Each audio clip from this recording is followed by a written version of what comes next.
Hello students, dictation 5 second बाद शुरू होगा।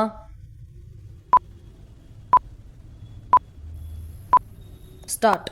इसकी जांच आवश्यक ही नहीं, अनिवार्य है कि भारत में मतदान बढ़ाने के नाम पर अमेरिकी सहायता किसे मिली और उसका उपयोग कहाँ एवं कैसे हुआ? इसकी आवश्यकता इसलिए बढ़ गई है क्योंकि पहले एलन मस्क ने इस पर आपत्ति जताते हुए उसे रोकने की घोषणा की।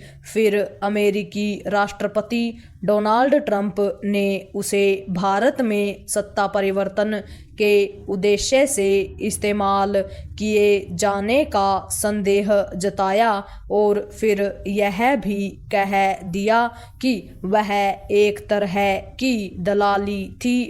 यह कहकर उन्होंने बाइडन प्रशासन और वित्तीय सहायता देने वाली सरकारी एजेंसी USAID को ही कटघरे में खड़ा कर दिया।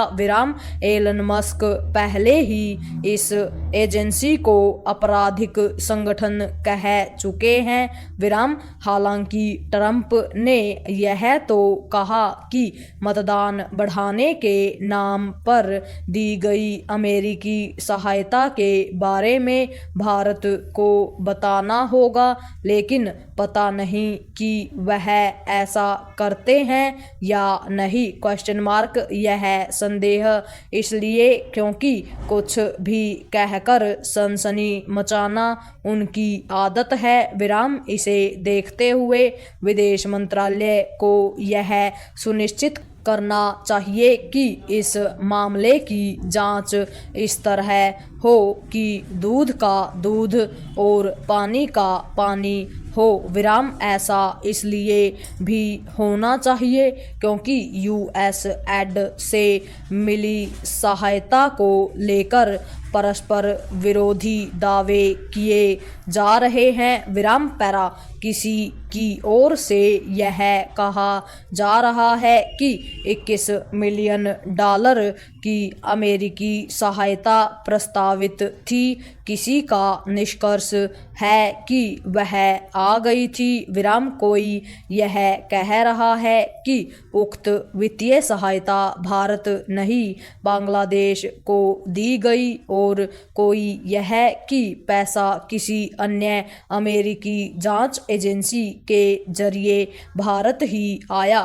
इस सिलसिले में उन जॉर्ज सोरोस की संस्था का नाम आ रहा है जो भारत समेत अन्य देशों में हस्तक्षेप के लिए कुख्यात हैं। इसकी भी अनदेखी न की जाए कि पूर्व मुख्य चुनाव आयुक्त SY कुरैशी ने यह माना है कि USAID की ओर से वित्त पोषित एक अमेरिकी संस्था से चुनाव आयोग का समझौता हुआ था, लेकिन उन्होंने वित्तीय मदद मिलने से इनकार किया। ऐसे में यह प्रश्न और अधिक गहरा जाता है कि आखिर सच क्या है?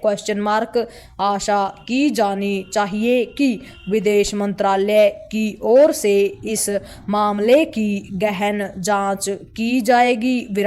यह जांच होने के साथ ही यह सुनिश्चित करने की भी आवश्यकता है कि देश में जो भी विदेशी सहायता आए वह भारत सरकार के जरिए आए और इसकी निगरानी हो कि वह किस मद में खर्च हो रही है।